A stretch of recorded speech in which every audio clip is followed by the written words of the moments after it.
Yeah, Sammā Samādhi, uh, usually translated as right concentration, is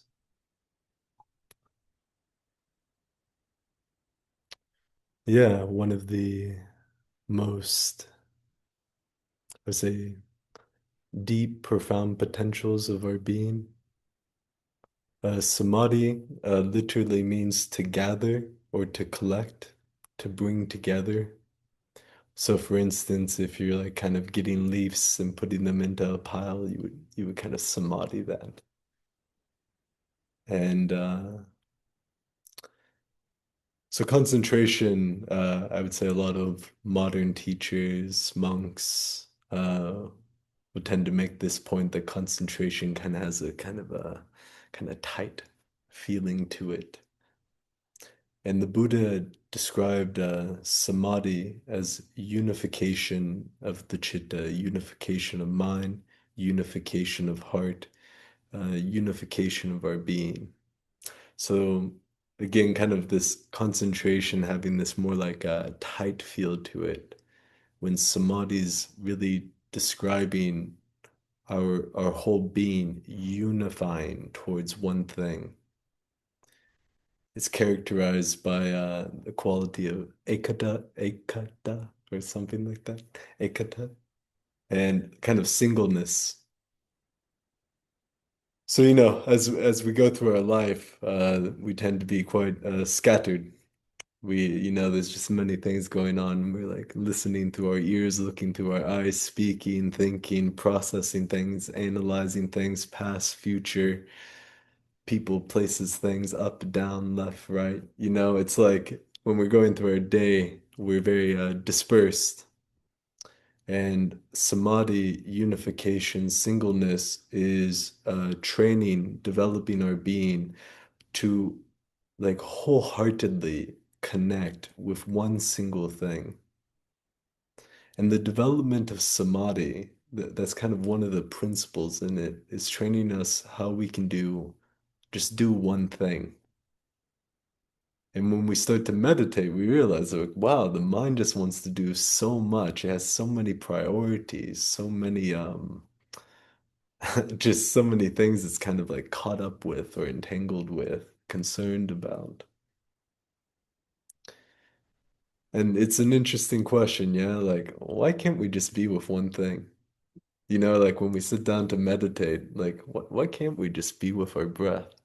Why is that so difficult to just be with our breath? To be just to have one single thing, to do one single thing.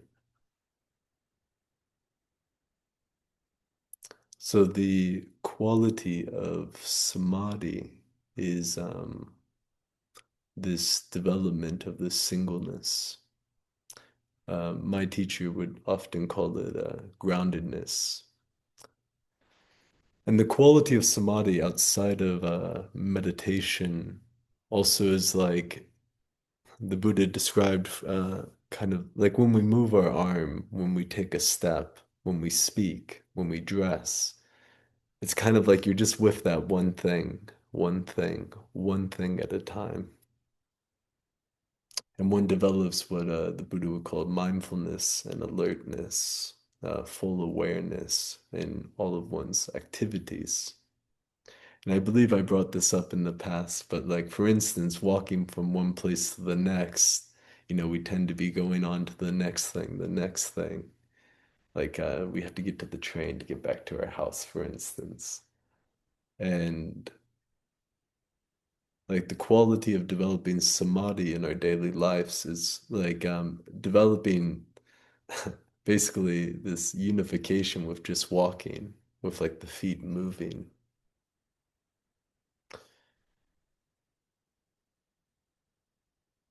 But then samadhi, so that's kind of the more practical, uh, we could say, uh, connotations and associations with samadhi, with gatheredness. And then samadhi, both in Buddhism and also the yoga tradition, um, describes a heightened state of consciousness, a heightened state of awareness, a heightened state of being. That this singleness, being able to be with one thing, results in this state of unification of our mind, our heart, our body, kind of coming together. And this state of unification, the Buddha described as four states of jhana. So jhana is like meditative absorptions. And yeah, it's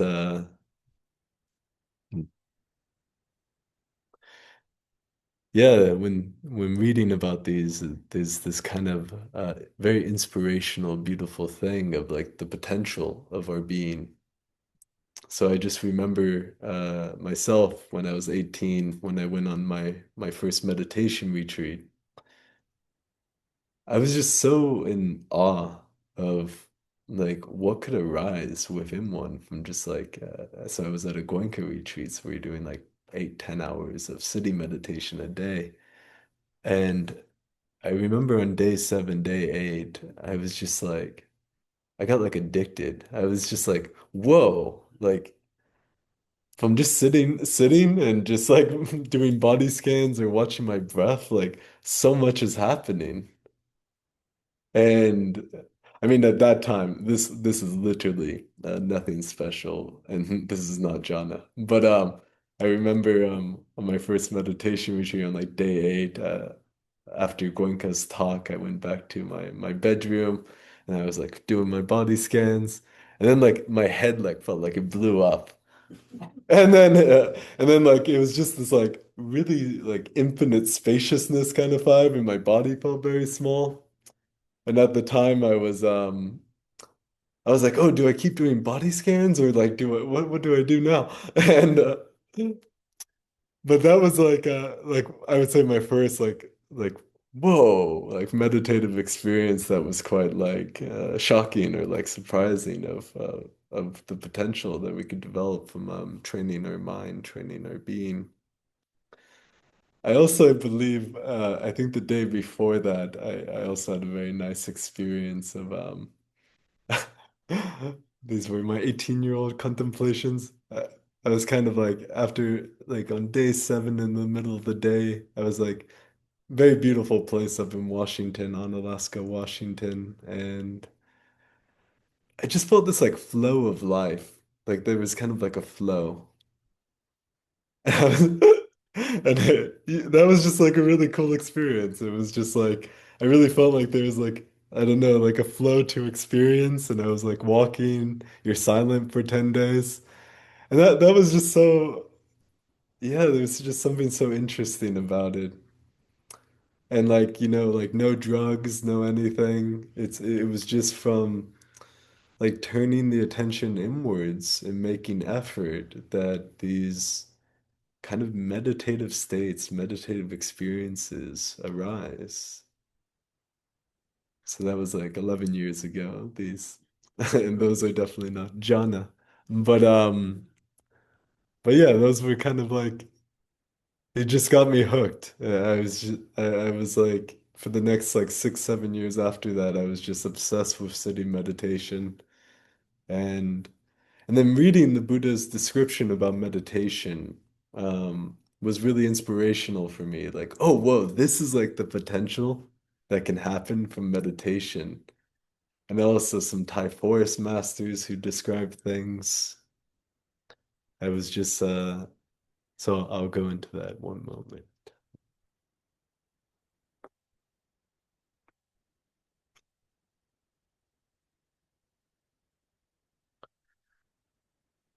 Yeah, so like pursuing meditation, the Buddha offered to actually quite a vast array of people, not just monks.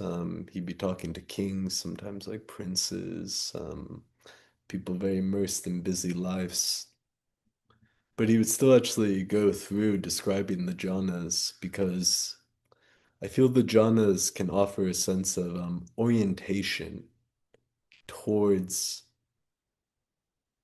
the potential of our being and where meditation can eventually take us, either in this life, maybe next life, don't know.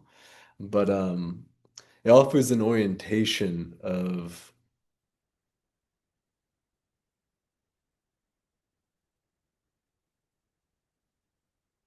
yeah, I would say the wholesomeness that can arise forth or come forth from our being. And before entering jhana, before samadhi occurs, the Buddha always spoke about the five hindrances. And in the suttas, it describes the abandonment, the abandoning of the five hindrance as the prerequisite for a jhanic state to rise forth. And yeah, in my experience, these hindrances can become quite subtle. But for instance, sensual desire, uh, ill will or aversion, irritation. So sensual desire, aversion, sloth and torpor, restlessness and regret, and doubt or uncertainty. These five hindrances the Buddha would most often to refer to as what blocks or prevents us from entering into profound states of meditation.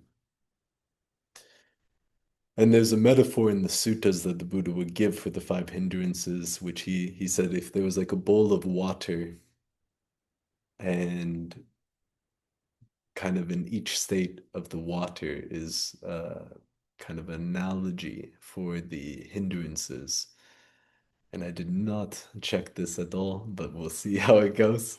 So, yeah, the first one is if there's like a colored dye in the water, that's for sensual desire. And I feel that has a nice connection to when we described like rosy colored glasses. Like when you're looking through the world through rose-colored glasses. So there's a way in which sensual desire kind of like advertises to us or promises us that it's going to lead to a sense of satisfaction. Like, oh yeah, I'll be really happy when I get that. So it kind of like kind of colors our vision, colors our perspective. And again, like also, just online, that whenever you've needed anything like a computer or a phone, they describe, oh yeah, Android 16 and it has this kind of many pixels and the new chip and blah, blah, blah. And it's like, oh yeah, that must be so much better than my other one. But then it kind of, kind of unsatisfactory most of the time, yeah. So, so, so sensual desire, the Buddha described as kind of this color in the water, kind of like colors our vision, colors our perspective, and kind of takes us on a ride, kind of like bait for a hook that hooks us in. The second hindrance is aversion, and I believe that's boiling water, which that's pretty evident. In Thai, anger is described as like the literal translation for anger is like rongjai, so like hot-heartedness. So when we become introspective, when we're really kind of like feeling into our emotional states or mind states, yeah, anger has this kind of heated quality in our heart, in our emotional sense, kind of like a burning agitation. And yeah, when aversion's occurring in meditation, yeah, it just like feels like something that's kind of like rubbing on us, yeah, like kind of irritating us. And there's a kind of heat that's coming off of that, which prevents stabilization, contentment, yeah, gathering and grounding. Hmm. I mean, sloth and torpor is, which I feel this is a very nice metaphor for this. It's like sludge, like water that's sludgy. So yeah, when you're tired or bored, there's a kind of sluggishness to the system. And in our modern lives, there's quite a lot of forces that can lead to sluggishness of our being.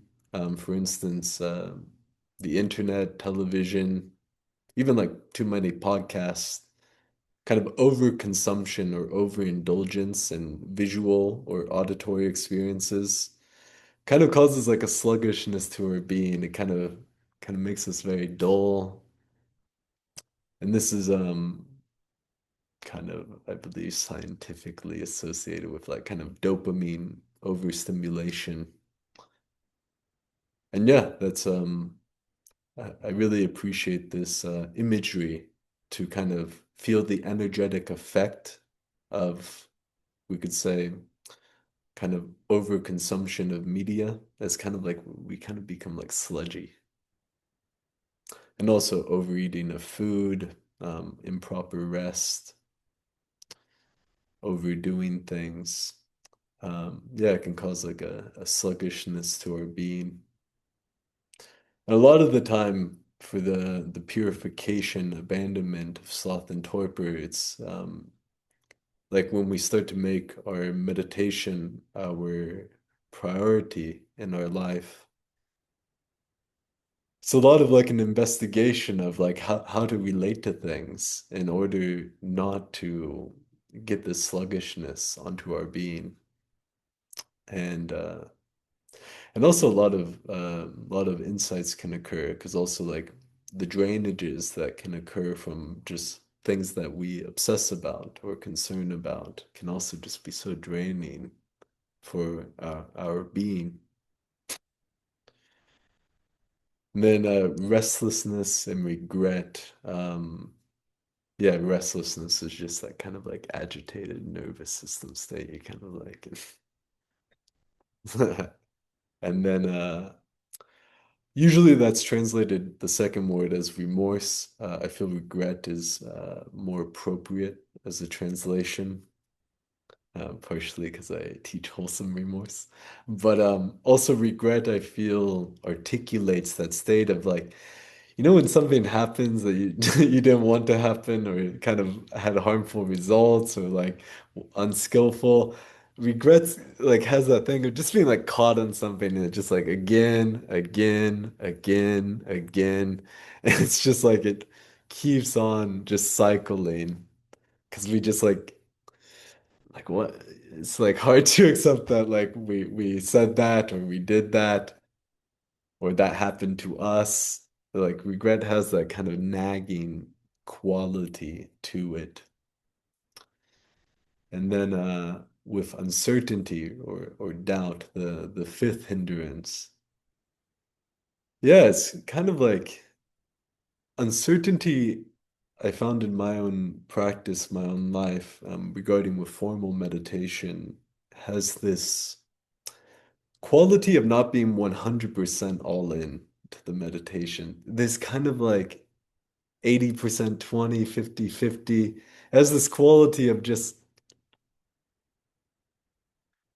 and that's like a major preventer for deep meditation is like because to enter into jhana absorption and to actually um, actualize unification of being, it requires to be locked in.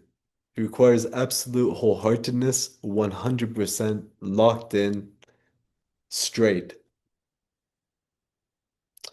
And that quality we can develop throughout our lives, actually. Like our mind that's kind of like 50-50, that our mind who's like 80-20. So like when we work, when we clean, when we do whatever we're doing, when we bring forth that quality of like kind of 100% being with whatever we're doing, and also doing one thing at a time. Going back to the media addiction and infinite feed. Um, yeah, I definitely do advise to limit how much one listens to audios while doing things. Because it kind of creates this like And yeah, it's going to happen in your meditation. That's just the way it is. There's kind of this thing happening with our being. So again, the Buddha described kind of like for this topic, like a sense of the right amount, manyata, like knowing one's measure. And it's a lot of like self-honesty, self-investigation of like, is this really like throwing off my meditation? And it's like the more that we clearly see that again and again, then this natural kind of transformation starts to occur. So yeah, uncertainty is this kind of and then in the suttas, the Buddha describes uncertainty as kind of like not knowing what's wholesome or unwholesome, what's beneficial, what's unbeneficial, what is kind of like brightening and what's like darkening for our being. And so also, while meditating, it's like you're with the breath, but it's like, do I meditate like this? Is this like how do I be with the breath? All of that's uncertainty. All of that is uncertainty. So yeah, that was me going into the five hindrances. Again, sensual desire, aversion, sloth and torpor, restlessness and regret, and uncertainty. So Jhana's not that.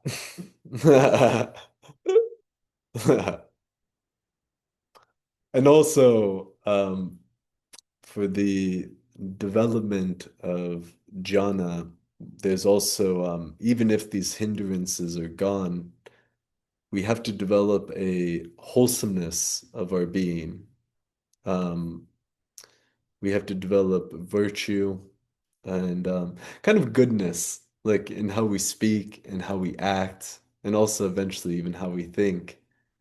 And virtue and goodness, merit is another word. It's not just like doing the right thing, but it's actually making a priority in one's life to actually intimate with the quality of like, I'm a good person. Like I have a good intention for my life. I'm looking to speak truthfully, speak like the things for speaking is like to speak in ways that bring people together, to speak in ways that it is truthful, to speak on substance, to speak to have substantial speech. But essentially like when we do wholesome actions, speaking, acting, it really takes this active quality of really actually appreciating it. Because like just oh my, the situation of the sense of like guiltiness or the sense that one's a bad person is quite an like epidemic. It's quite strong actually. And even in my own monastic life, I could still see after like 4 or 5 years, because I wasn't like actively doing that. That, like I kind of still felt like this sense of concern about like I'll get in trouble, that I'm kind of being bad or something like that, even about minor things. And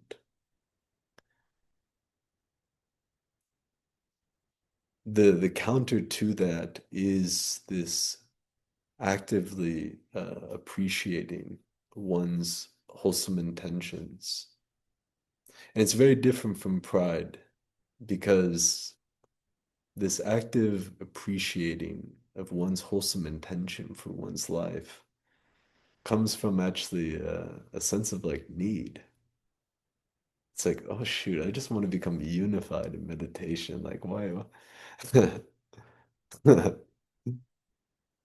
Kind of, I'm just looking to be at peace. And to be at peace, we need to kind of what the Buddha described merit or goodness is like food for our heart, food for our being.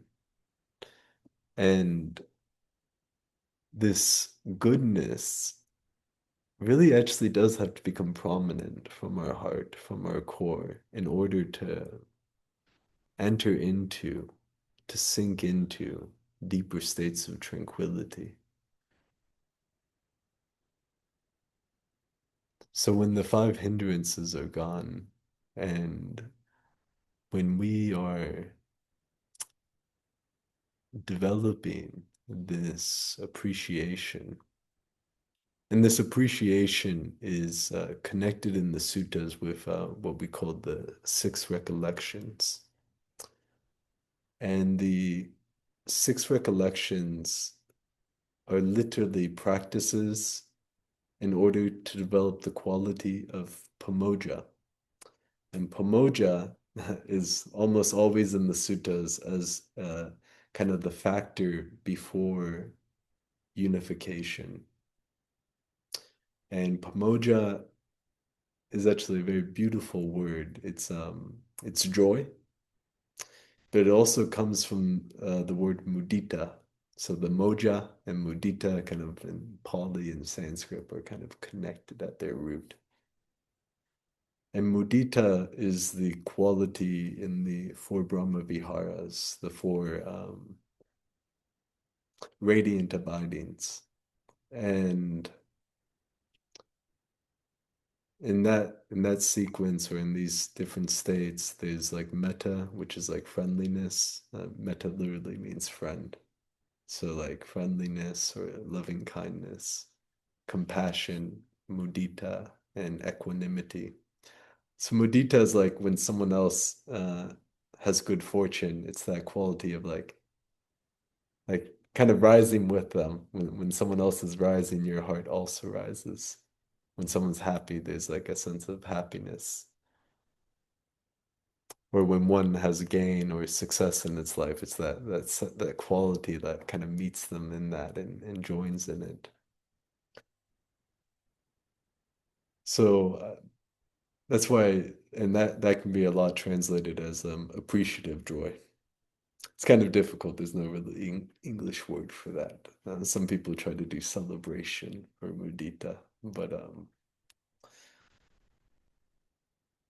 so in the six recollections, their primary told their primary purpose is to bring about this pamoja, this joy. And this joy has an aspect of this kind of appreciating. Pamoja is almost like our internal appreciation of mudita. And in the six recollections, the ones I'd like to speak about right now is about virtue and about generosity. Kind of already talked about virtue, but with generosity, it's a beautiful kind of example that the Buddha gives for practicing that. I don't remember it fully, but it's like, it is a gain, a great gain for me, that in this world filled with people who are selfish, I abide with my heart, selfless, given to, inclined towards generosity, open-handed, kind of delighting in giving and sharing. And then when the Buddha speaks on that, he then says the practitioner, when they're recollecting their own generosity, their mind, their heart is not overcome by greed, by aversion, or by delusion, and that this pamoja can arise forth from their being, this sense of joy.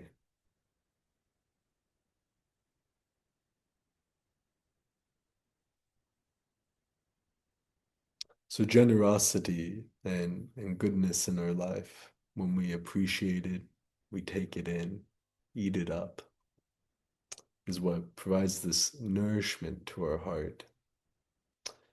Another metaphor I like is kind of a beach ball in the ocean. And let's say it's a bit like deflated, this beach ball, and a bit covered in mud. So it's kind of just like sinking in the ocean or just kind of like stuck in one spot. So merit, goodness, generosity, appreciating it, really absorbing it into our being, becoming very intimate with our own goodness. It's kind of like filling that beach ball with air. And the quality of joy is like that sense of buoyancy, a sense of like uplift, that sense of rising. So Pamoja, joy, has this kind of like buoyant, uplifting, kind of energetic feeling to it.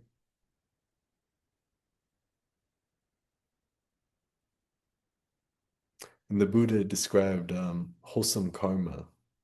When we make wholesome karma, he described it like you have a clay pot and you throw it down a lake and it breaks. The pot's filled with butter, that butter just like rises up. So wholesome karma is like butter and water. It rises, has a buoyant, light quality to it. And even if one has that wholesomeness and goodness, has intimated with it, connected with it, and yeah, it's like prominent within one, the five hindrances can still be kind of blocking that from kind of elevating, from rising.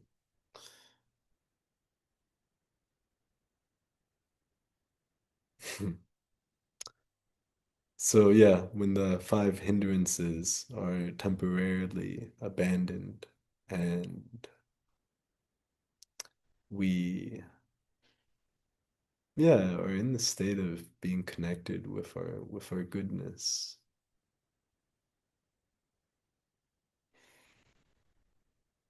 this is kind of brings about this potentiality for jhanic states to arise. And there's many experiences before jhana that many long journey.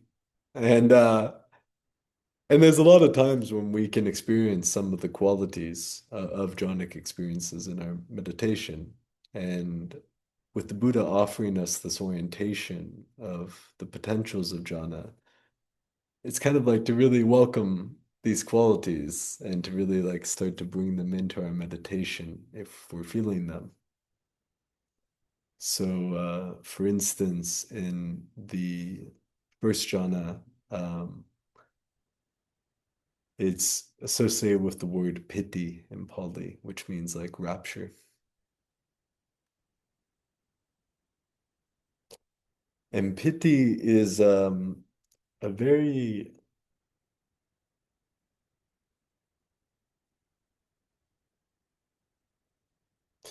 kind of, if anyone's ever seen like these yoga posters of the chakras and stuff and kind of like energy flowing through the being. So piti is like kind of quite associated with those qualities, like energetic circulation of the body.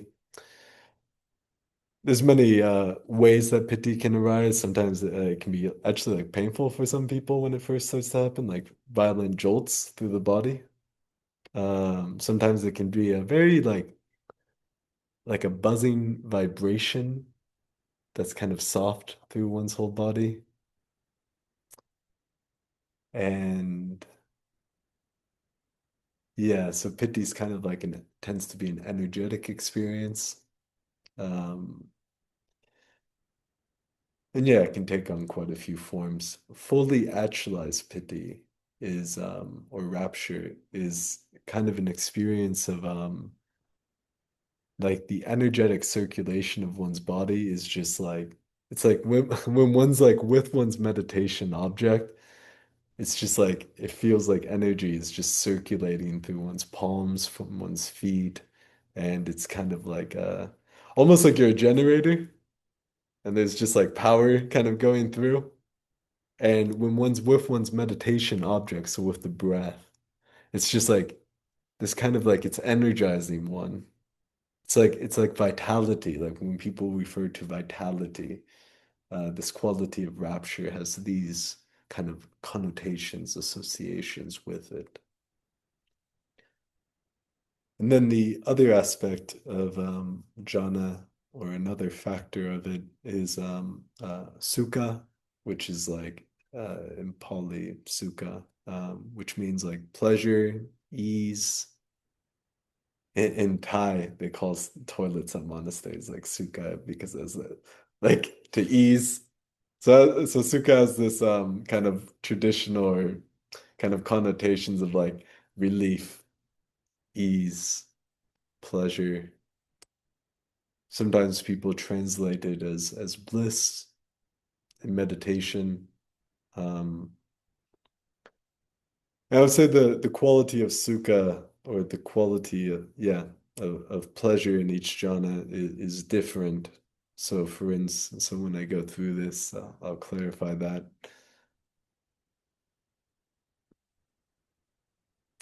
Yeah, and then for first jhana, there's what they call vitaka vichara, which is like directed thought and evaluation. Um, so there's still an element of literally thought in the first jhana, but, and that's a big but, this kind of directed thought is not like our thinking mind. It's kind of like if you ever have played an instrument or had a sport that one was really into, like when a pianist is like doing a performance and they're totally in the zone in a flow state. There is a sense of like directed intention, directed thought, and kind of evaluation of what one's doing to bring about that flow state. But they're not like thinking about things.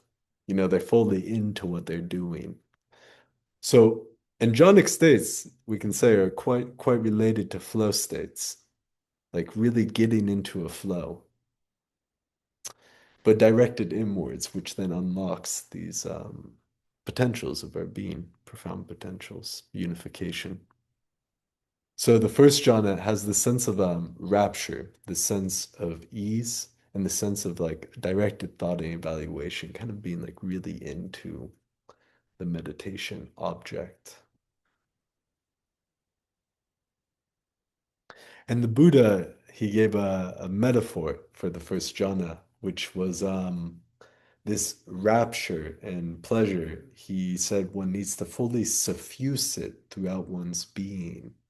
And the metaphor for that is like if you have dough and you're kind of like kneading water into that dough so that the water kind of absorbs, pervades, suffuses all of the dough to the very core. So the first jhana also has this connotation of like you're working in something, your hands are kind of moving. And that's kind of this quality of vitaka vichara, of directed thought and evaluation. It has like very like tangible kind of doing connectedness with the meditation object. And then the second jhana, um, there's basically directed thought and evaluation falls away. It fades away. And the meditative absorption comes about through singleness. And the Buddha describes there's this sense of confidence that arises in the second jhana. And that's kind of when you become like fully locked in a meditation, is ultimately a second jhana. And essentially from there, this quality of singleness is what actually empowers or deepens all the rest of the meditation. So, like, let's say with breath meditation, we're looking to develop like a full awareness of every in-breath, a full awareness of every out-breath. So there's kind of like we're looking to develop this like kind of being with the whole breath. But when we have deepened enough into the meditation, it's just like you have this one object and you're just like like kind of like pressing a button.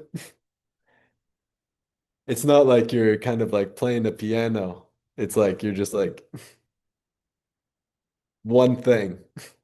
There's just like a straightness, intentness, singleness of intent, just pure intent, pure, just like singleness. And that singleness uh, basically enhances the quality of rapture and the quality of ease. Because ultimately, if we're doing anything, there's something like kind of uncomfortable about that. So like ultimately we want to have a state, a meditative state where it's just like you feel like you're like just your fingers on a button and there's this kind of rapture and ease kind of pervading through our being.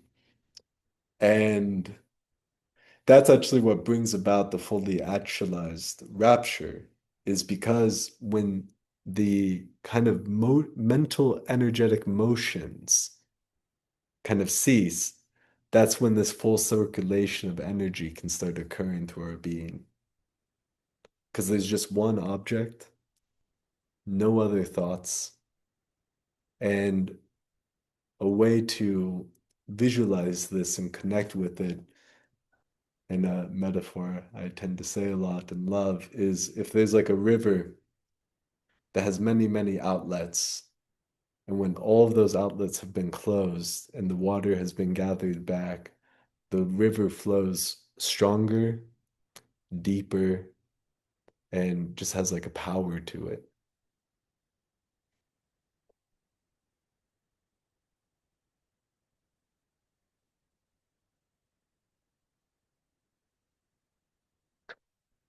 And another way to also visualize and connect with the potentials of jhana is first jhana is kind of like a creek or something like that. You know, it's kind of loud. It's kind of like a little bit more shallow, but it's kind of like a rocky creek. Second jhana is like it kind of fills up and there's no more of the rocks. You can't even see them anymore. It's just like kind of a pretty good, still like a creek, but like a filled up creek, I would say. And the metaphor that the Buddha would give for the second jhana is like a lake and there's a spring kind of just kind of going up into the lake. And as we'll see with the next two jhanas, the lake is the sense of ease, and this spring of water, a single jet of water coming up, is the rapture. So in second jhana, due to like this just singleness and intentness that's bringing about the meditative state now, um, yeah, it's kind of like a spring kind of going through one's being. And then there's a sense of ease, kind of like still water around that experience. And again, the Buddha says to really suffuse in it, absorb it, pervade in it. And then with the third jhana, that's when rapture fades away. And there's just tranquility, which I feel that's a really appropriate translation for the vibe or energetic state of jhana, third jhana, which is like very just deep sense of tranquility, just like totally at ease. And for this quality, I mean, tranquility or ease is present throughout the jhanas, and also to kind of give a flavor of what's needed to enter into jhanas, there's this word called mental pacification. So this active mind that's always wanting to create, concern, imagine, kind of do things, when we have developed sufficient connection with our meditation object, it kind of like it's like being with every single in-breath, being with every single out-breath, and developing a momentum of mindfulness, momentum of like awareness of every in-breath, of every out-breath. It kind of starts to develop like a magnetism or a gravity to it. when we really connect more and more continuously and uninterruptedly with the breath, this gravity, magnetism starts to come forth. And yeah, if you imagine like the mind is like, I don't know, I'm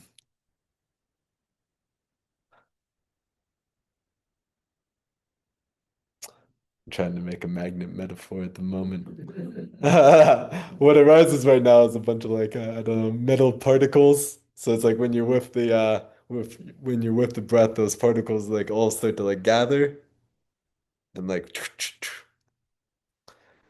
also another metaphor could be kind of like a parasite. Your brain is a bit, the ego mind is like this big parasite that's like sucked all the blood out of our being.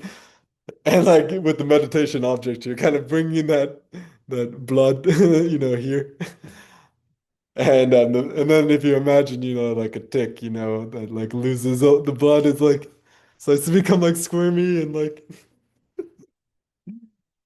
I don't know if you guys have ever had a tick, but like, when they suck your blood, they become like really fat. So it's good to look at the mind with all of its imagination, proliferation, just like a fat tick that's on us. Very, very fat tick. And the more we can connect with our meditation object, the more we can kind of take some of the blood out of it until it can be kind of squeezed, squeezed. And and so when we are connecting with the meditation object, more and more gathering and grounding with it, and this gravity and magnetism arises with it. What ends up occurring is the mind starts to really pacify.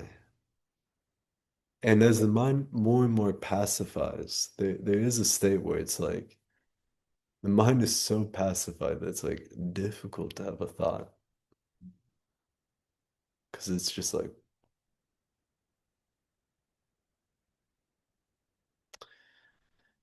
and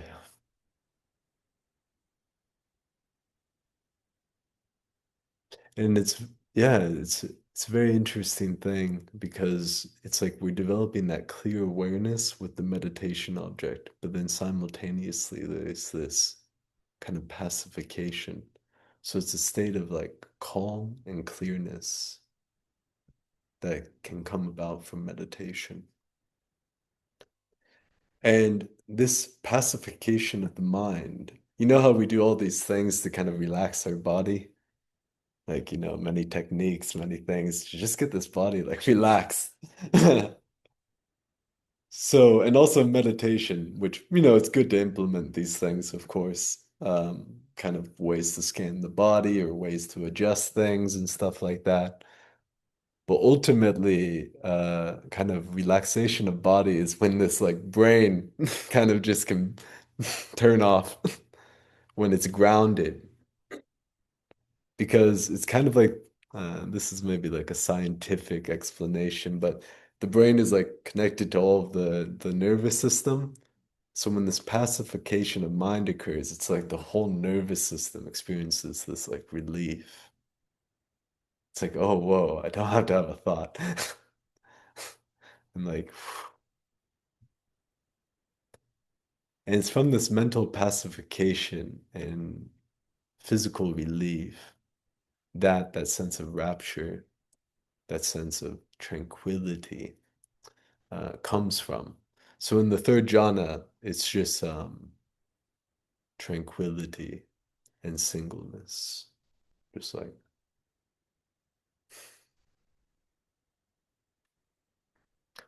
And then the Buddha's metaphor for that is you're like I think a lotus in a lake. And just the water, how the water pervades that lotus immersed in the lake.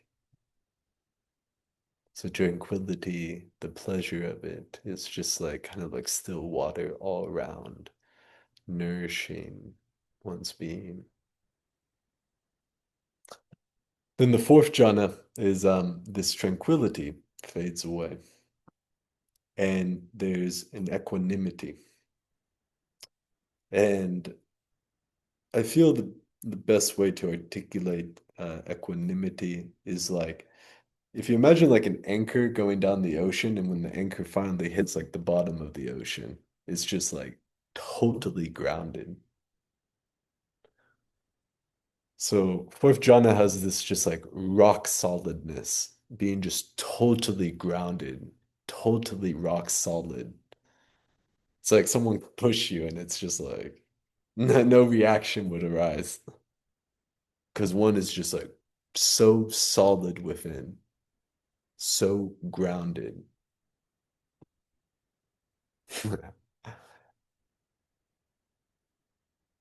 And yeah, there is like a kind of as one and the Buddha would describe with each of these jhanas, it's like one experiences it, and then one like kind of develops a taste for like it's more and more refined tastes, each one of these.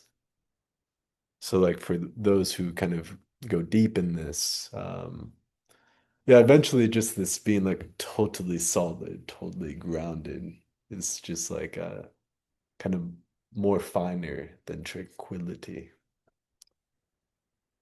And also fourth jhana, and this is like probably one of the most important things about awakening, is fourth jhana, the image the Buddha uses. I don't even know if I fully, maybe actually, I haven't thought about it in a long time. So basically, someone's in a sauna and they're wrapped in a white towel or cloth, I believe. And basically, that's becomes totally drenched, totally. I think at one point I read this was kind of like an Indian thing at the time that would have made a lot of sense. But I feel that actually works for what I'm describing at the moment. So like if you imagine a towel around you that's completely filled with like water, there'd be kind of that sense of solidness, heaviness, just like really like to one's being. Almost like there's a second body around one because one is so gathered, so unified, so grounded. And what the Buddha describes as what's pervading one's being in the fourth jhana. So first jhana, it's like rapture. Second jhana, also rapture. Third jhana, just tranquility, ease. Fourth jhana is something totally different, which is the parisuddham pariodatanang chittang, like the totally pure, totally bright heart. And that's actually what's pervading one's being. So if you imagine the fourth jhana being like a diamond that's been being purified, and then when it's in that fully pure state, like light goes through it. It's just like brilliant, radiant, shiny, sparkling. So the fourth jhana is described as there's like a radiance of our heart that becomes so prominent. Like, when we feel the sun in our skin and we feel that like pervading through our being, there's a light, there's a sun within our being. And we're just like, again, there's just the singleness, and there's just this brightness of being that's coming forth from that groundedness. And somehow, because I'm on a roll at the moment, so then so in the fourth jhana, there's singleness, this grounding, which has been occurring throughout all the jhanas, but it's kind of reached like totally grounded state. And then brightness of being. And this is a very energetic experience. So from our, uh, where we're at, when we're, up in the mind, all of our energy and thoughts, imagination. So like the fourth jhana is like all the energy that's trapped in there eventually just like going down, down, down, gathering and grounding more and more and more. And a very interesting thing also occurs throughout this process, which is a sense of clearing. So like when this pacification of mind becomes more and more prominent, there's also this like clearness of mind, like this mental space that's usually taken up with the five hindrances, with imagination. It's kind of like cleared out. And there's a kind of like lightness in that. There's a kind of like lucidness. And throughout the jhanas, as we ground more, there's also more and more of a clearness. So it's like more and more just feeling like clear and open. So there's kind of these two things kind of happening at once. There's like grounding and then like clearing, which has like an opening, clearing quality. And then this is kind of we can say shown with what the Buddha describes next as the next meditative state, which is a formless um, ayatana, which is like a dimension within us. So it's like being so grounded. There's like you're kind of clearing out, and there's like a lightness. And when the fourth jhana is fully actualized, it's just like grounding, grounding. It's like clearing, clearing, opening.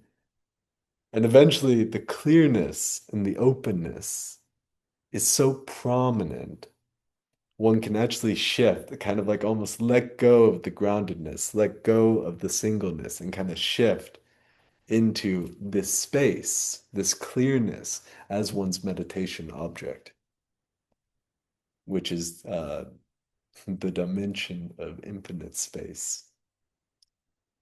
And then it's a formless state because one loses the sense of one's body in that state. It's like kind of the energetic, your energetic being is just got so gathered and grounded. And then it's just so like cleared out. You're just like, so yeah. So samadhi um, has this quality of collecting and gathering our being, has these qualities of singleness, intentness, attentiveness, and also samadhi's describing these profound potentials within our being, these profound states within our being. And the Buddha described kind of for our orientation, for awakening, for liberation. The Buddha always kind of so often he describes the fully awakened state coming forth from the fourth jhana, from the pure bright chitta. Metaphors like gold, shiny gold, like a diamond, like getting to that place of our being, which is a big job. But there's kind of a power there that when we're in it, the insight that can come forth from it can break the bondages of our heart to what we call samsara, can break the cycles, can break the kind of incessant proliferation, these just like endless ongoings of the ego and imagination.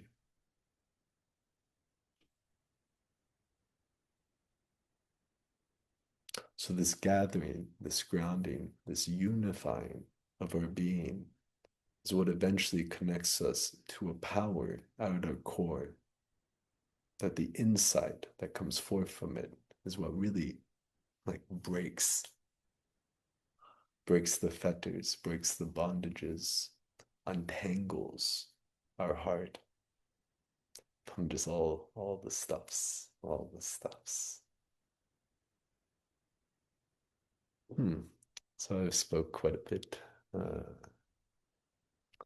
yeah, sincere gratitude to you all. Hmm.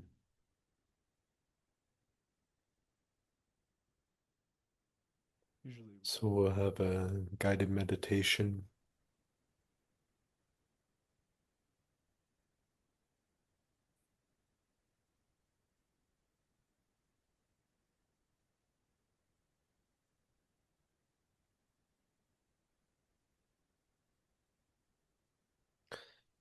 Get into a sitting posture that feels comfortable and is supportive.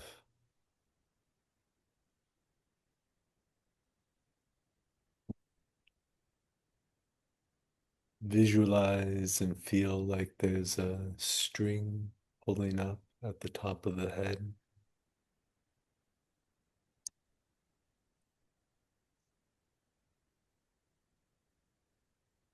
See if you can get a sense of a natural straightness of the spine, a natural sense of uprightness.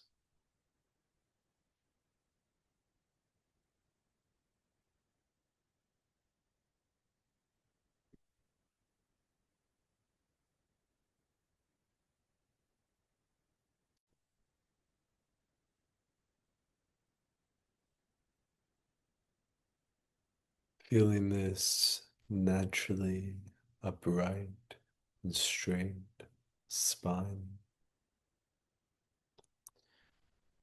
like a pillar deeply rooted in the earth,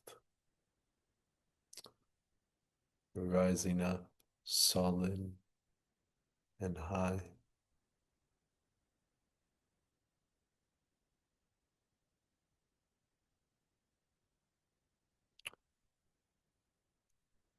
Then relax, soften, ease all the muscles of the body around this uprightness.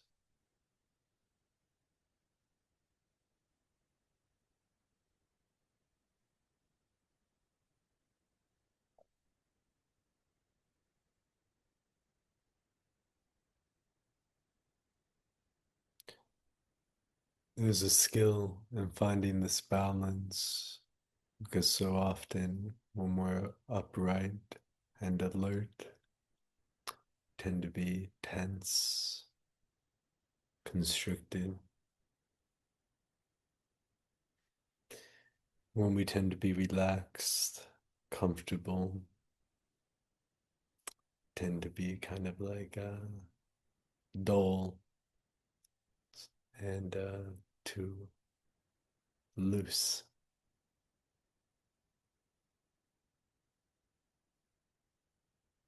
See if one can get a sense of balance, of uprightness of the spine, relaxation of the body.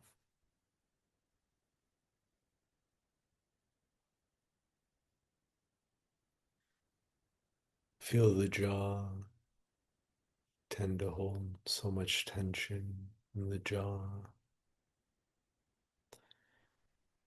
Allow the jaw to soften, relax.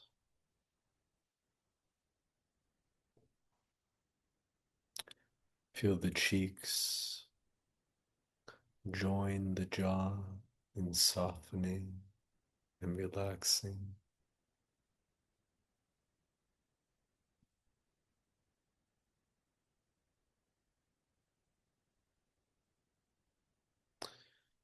Feel the forehead and the temples soften and relax.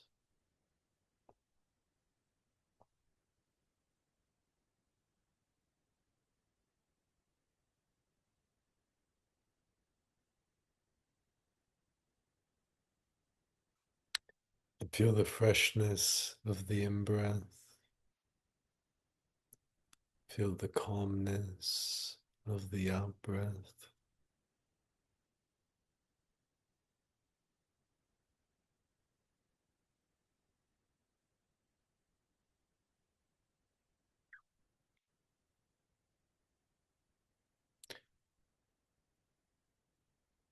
And as we feel the in-breath, feel the out-breath. See how much you can just further ease down.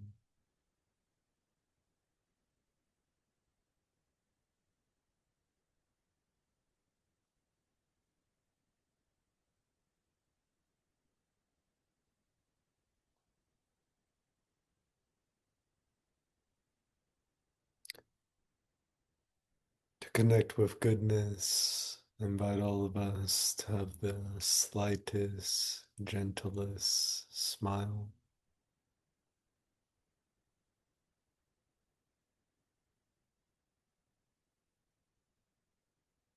Very slight, very gentle, very subtle.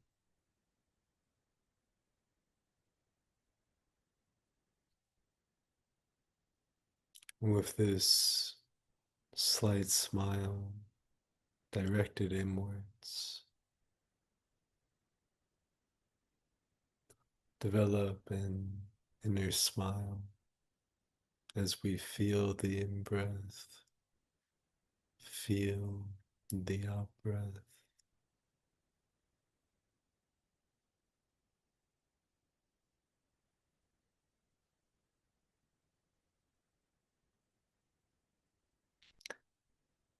See if you can connect this smile with your heart.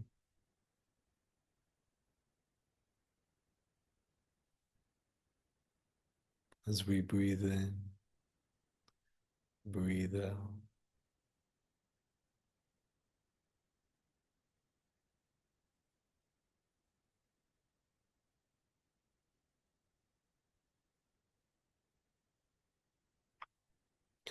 As we connect this smile with our heart, breathe in, breathe out a sense of appreciation.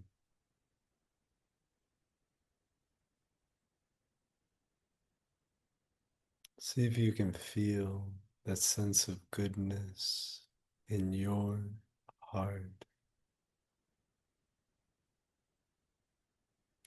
See if you can feel a sense of innocence.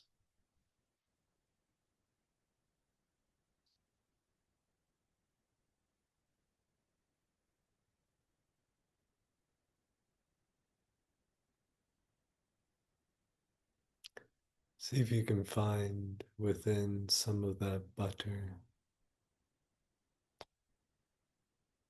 that buoyant, light energy within our being. Breathing in, breathing out, connecting our smile with our heart. Smiling inwards,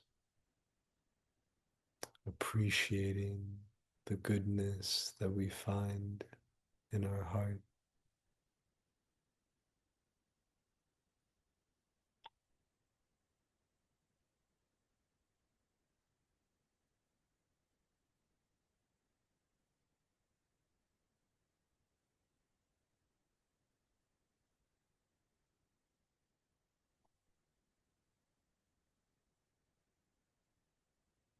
As we smile and breathe, further allow the whole body to relax.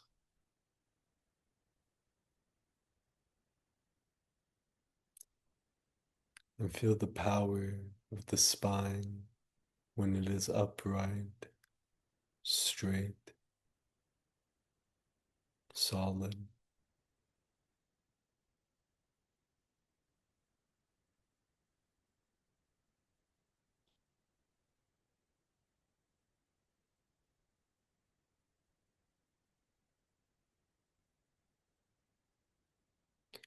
Breathing in, breathing out, and all around this breath, this smile, this ease, and this uprightness.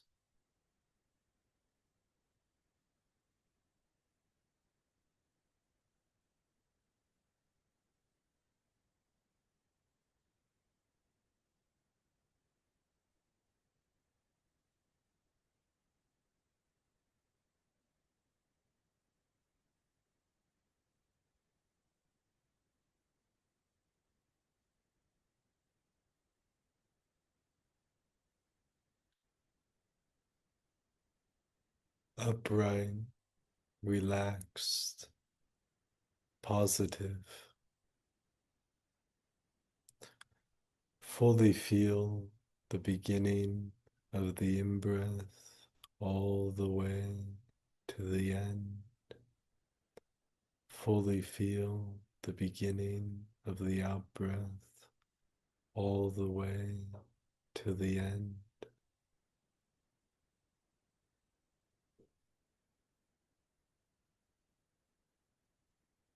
Feeling the whole of the in-breath, feeling the whole of the out-breath.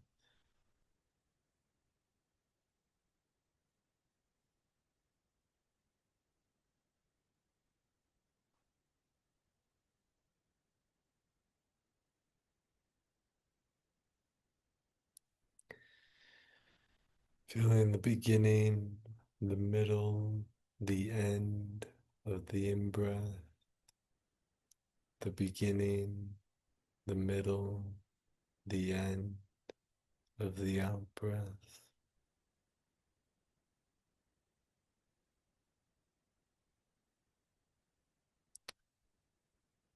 See how much one can fill one's consciousness with this tangible awareness of every in-breath,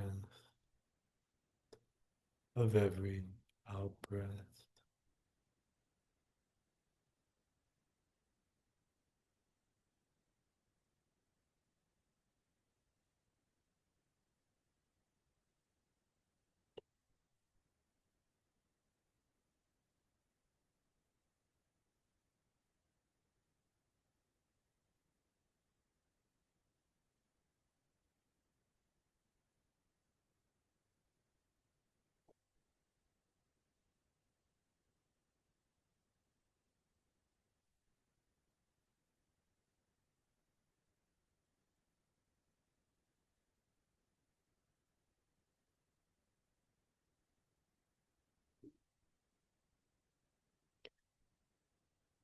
As we feel the breath, I'll just vibe and articulate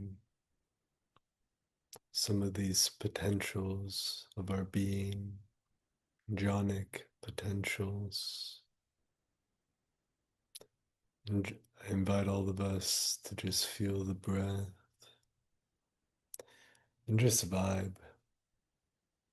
Like when we tune into a frequency on the radio, just see how much one can tune in to the sound of my voice as one feels the in-breath, feels the out-breath.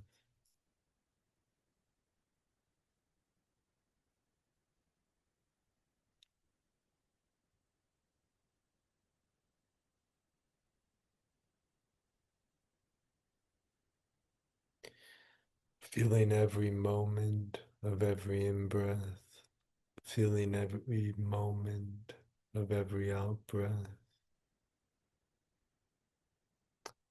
feeling the breath like painting, the brush stroking up, the brush stroking down.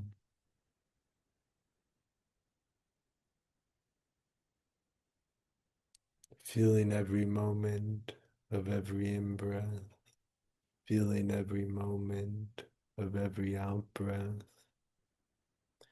like feeling all the hairs of the brush as one paints up and paints down. There's so much texture, so much experience with every in-breath, with every out-breath.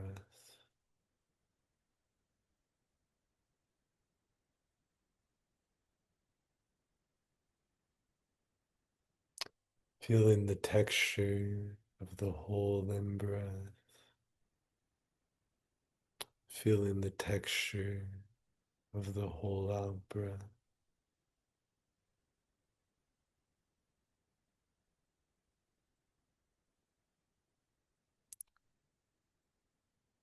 Feel the freshness of the breath. Like when we brush our teeth and our teeth start to feel fresh. Every in-breath, every out-breath, cleansing, clearing our mind, refreshing our being.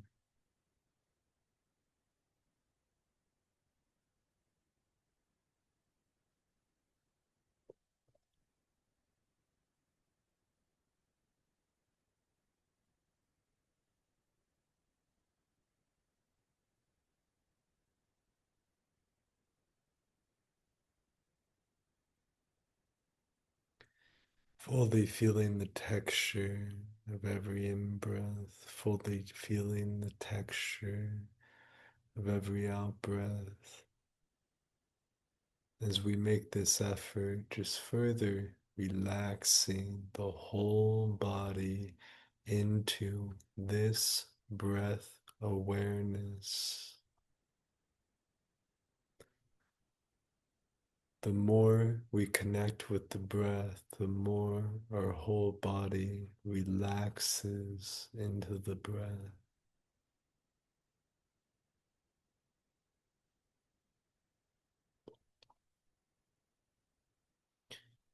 As we relax our whole body into the breath, fuller and fuller awareness of every in-breath, fuller and fuller awareness of every out-breath.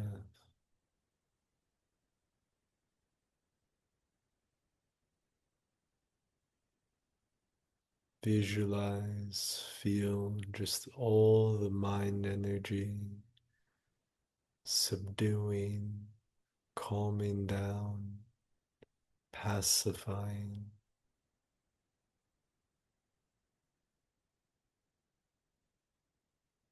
It's like as we relax our whole body into the breath, it's like the mind starts to get sucked into the breath.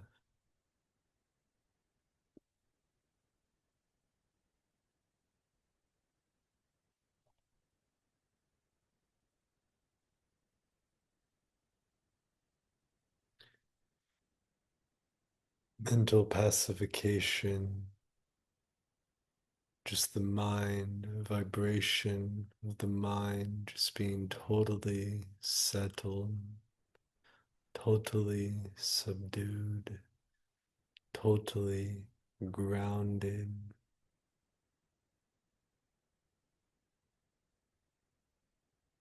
Like a plane that's been just grounded, the wheels taken off, just on the floor.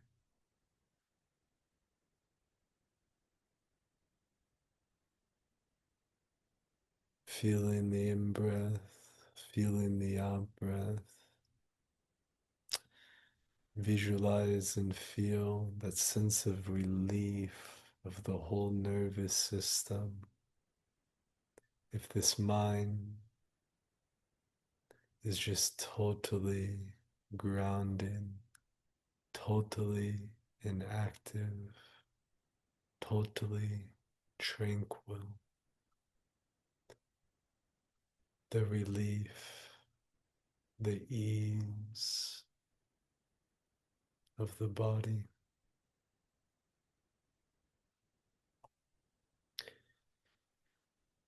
Feeling the in-breath, feeling the out-breath, tuning in to the sense of mental and physical pacification.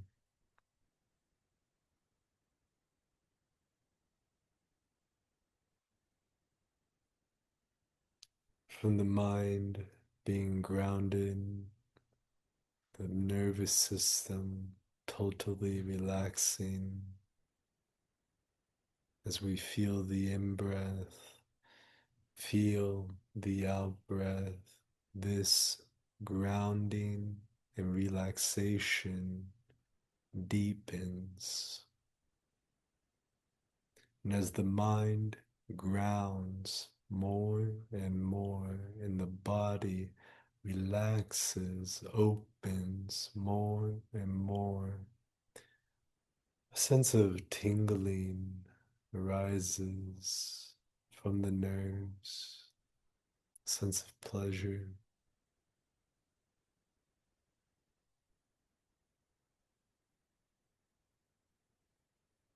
Feeling the in-breath, feeling the out-breath, this grounding, relaxing, and pleasure rising forth from the nerves, tingling, sense of flowing energy, sense of vibrating energy, almost like if one's been under the water for a long time, and when one gets one's head out and takes that breath, the way the body would tingle with vitality, with aliveness.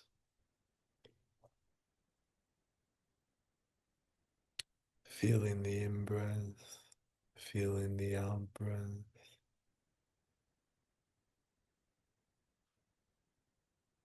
And as the in-breath and out-breath naturally expands with the in-breath, our being, and contracts our being with the out-breath, the sense of relaxation and pleasure, also connecting, unifying with the in-breath and out-breath, like kneading water into dough, the in-breath expanding our being, the out-breath contracting our being, like a whole body massage.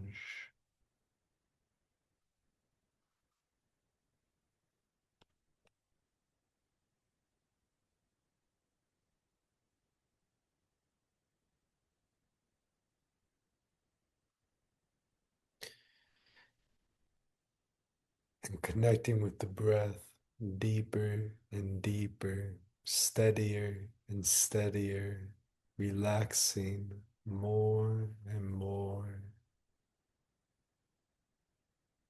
Eventually, that sense of just feeling all of the in-breath, feeling all of the out-breath starts to feel heavy, starts to feel like a burden. One just wants to shed it off.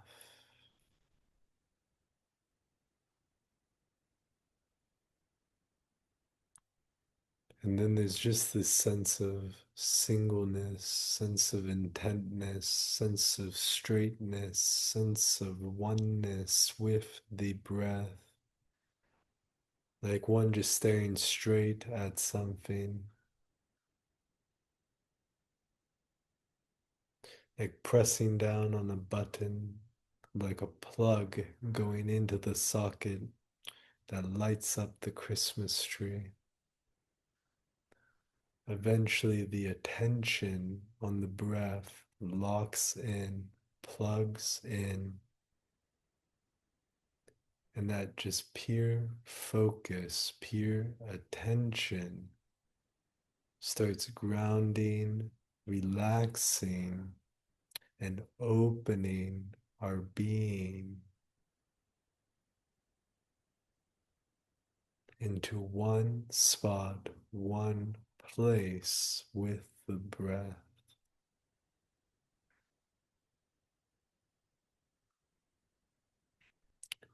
And from that singleness, that tingling, that energetic flow starts to be like a spring, like water all flowing in one single direction. And with this singleness, this uprightness becomes so organic, like a hose. The spine feels like a hose filling full with water.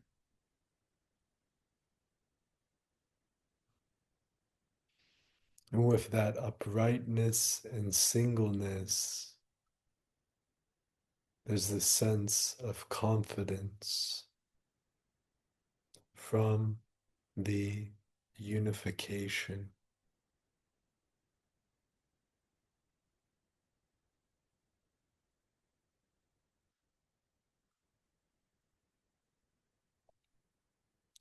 And as one just stays with that sense of singleness, that sense of oneness with the meditation object, with the breath,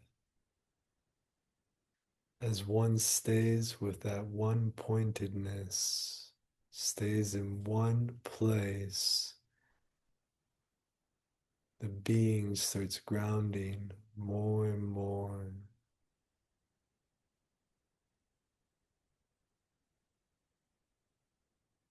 And around that singleness, that one pointedness,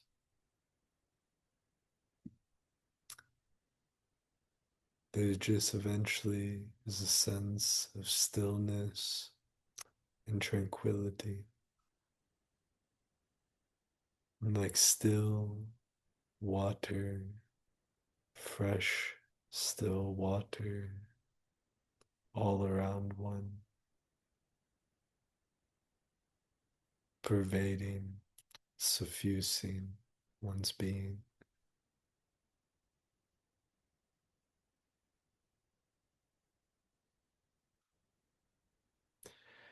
And as one stays with that singleness, with the breath, that oneness with the breath, the being further gathers and grounds together till the sense of solidness becomes more prominent than the tranquility. Sense of solidness, groundedness, what the Buddha described as unshakable.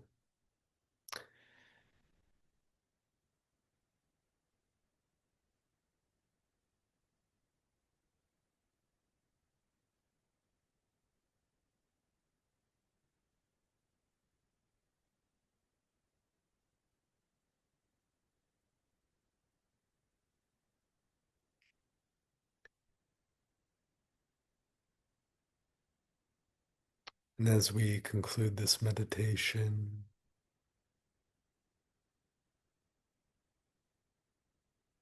just appreciating this journey,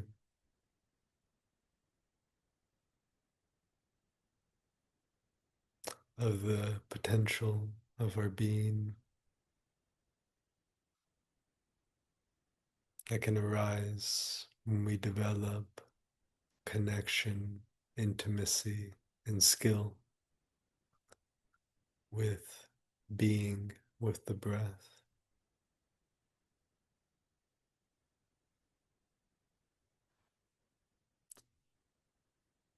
And when one's ready, we can open our eyes.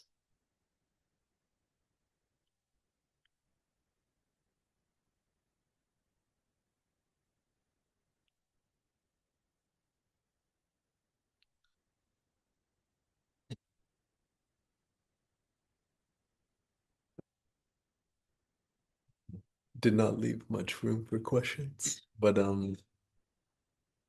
yeah, if anyone has any questions or reflections, most welcome.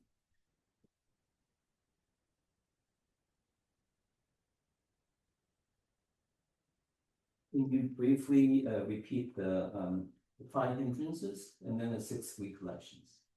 The 6 recollections, yeah. So the question was just to repeat 5 hindrances, 6 recollections. So sense desire, irritation, sloth and torpor, restlessness and regret, and uncertainty. 6 recollections is recollection of the Buddha, recollection of the Dhamma, recollection of the Sangha, recollection of virtue, recollection of generosity.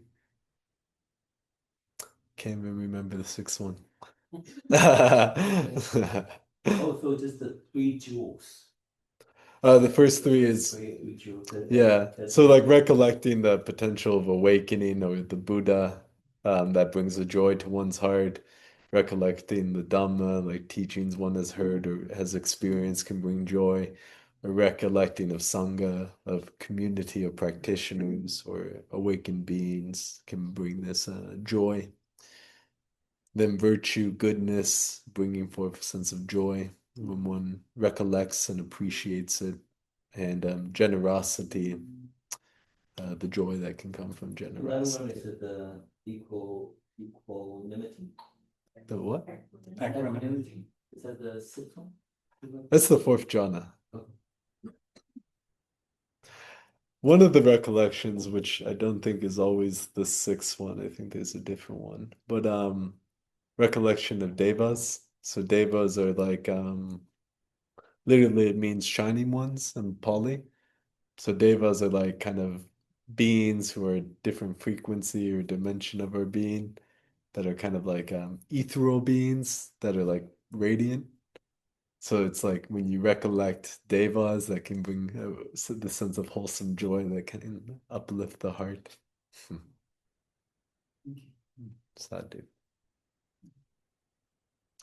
Any other reflections or questions? Yeah, please.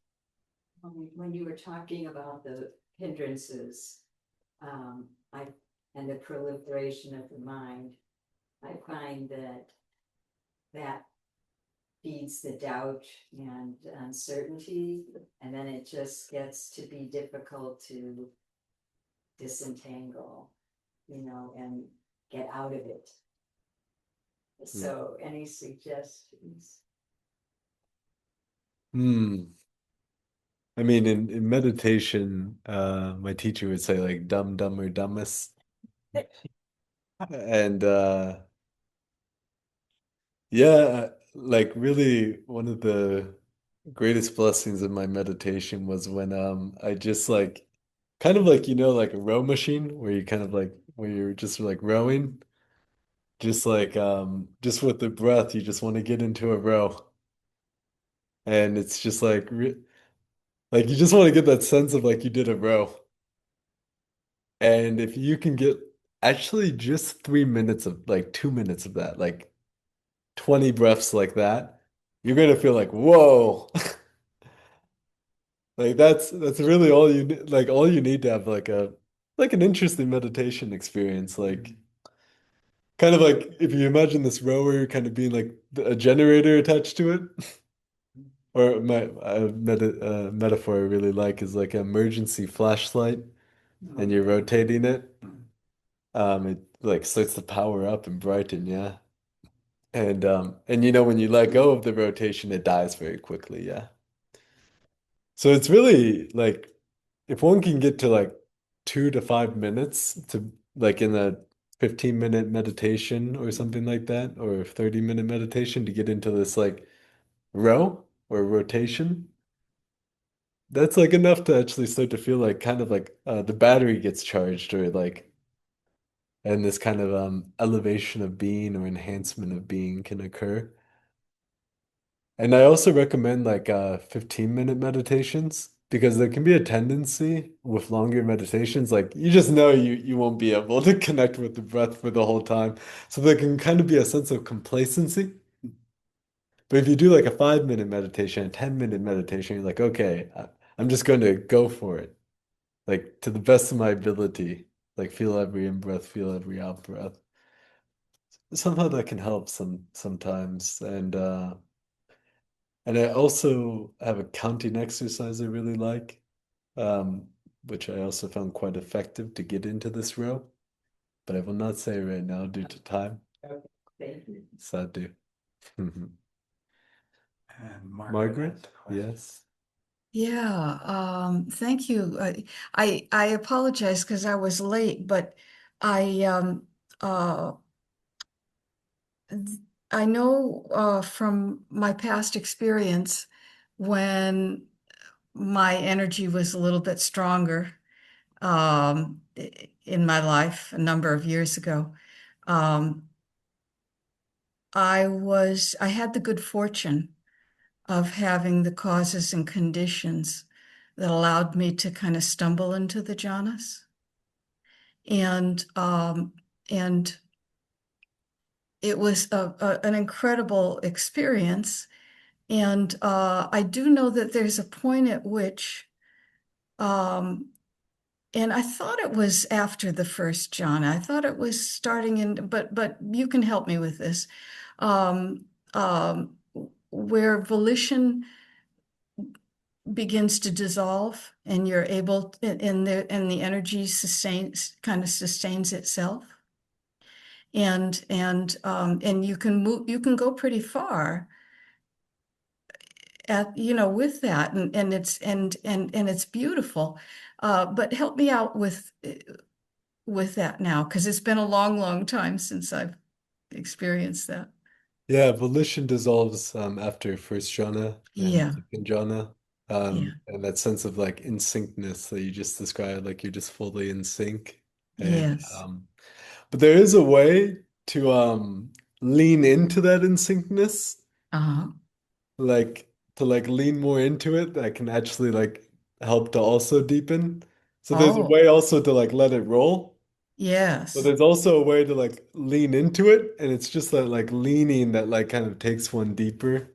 yes, yes, So and like I before it's like volitional, kind of like you're kind of very engaged in the meditation. right, right. It's kind of not even like a volition, but it's like you're already kind of leaning on it, and you can kind of just like further just lean Yeah. in. Well, and it didn't, it did, with my experience, it didn't feel like it was all that long that I was meditating for. And the formless state I was definitely formless.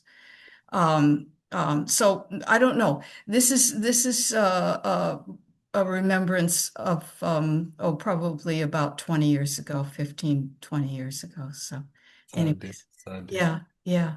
But it's wonderful to hear you talk about it. And it's just, I have the deepest regard, for it. Um, Ajahn Jeff was my teacher, so Mm. I have a very, very deep respect and happiness for that. So, anyways, thank you. Sandeep, Sandeep. Mhm.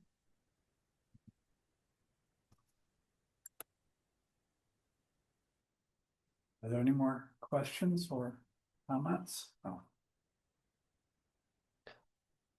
We can just take a moment to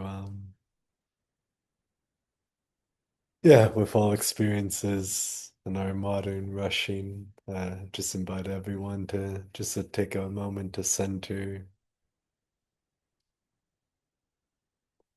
and just like connect with a sense of appreciation for the efforts today and listening to the Dhamma and connecting with the Dhamma. All of our good intentions to, yeah, elevate our being, to reach a more wholesome place within our being.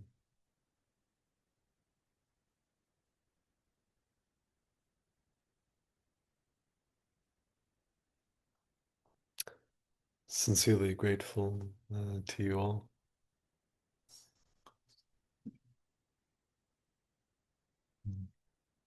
Any announcements or anything? I don't think so. Thank you, everyone, for coming. And Venerable Tejassi will be here next week as well. Is that right? Yes. Yes. And then we'll do the overview of the Noble Eightfold Path next week. All right. Can I just ask, and you'll be going away for a while, am I correct? Yes, so I'll be going to San Francisco Mm-hmm. for a week. Mhm. There'll be a day long on Sunday, June 7th. Mhm. Similar, actually, I literally copy and pasted the day long we did here and for this day long. So we'll do that one.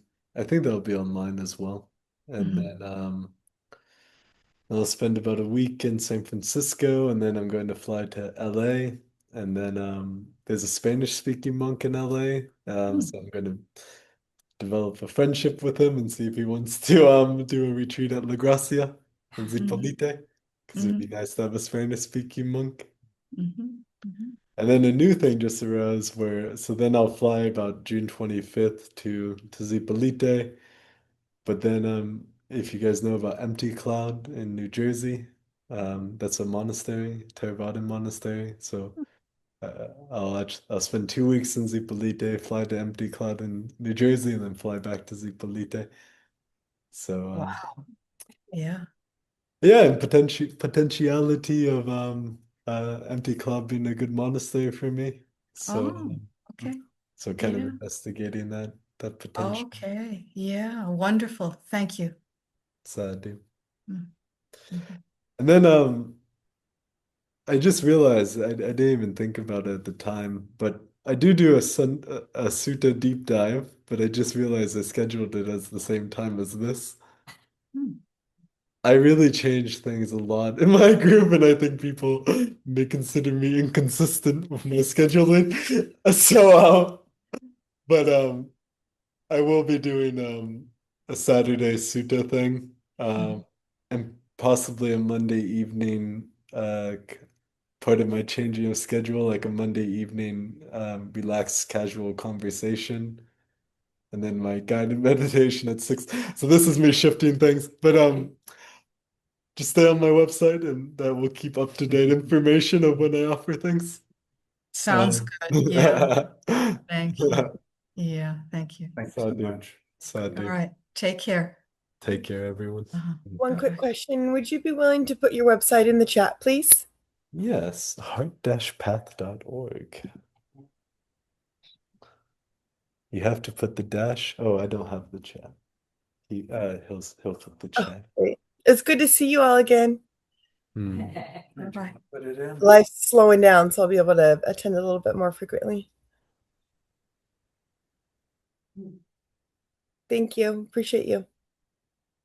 Go in. Yeah, that would it. All right. Yeah, it's in the chat, and Okay, Randy, thank you. yeah, I can change this Saturday. I'll do that in the next month or so. So I'm not too changey, too windy with my programs. Okay, much appreciation. Thank you. Bye.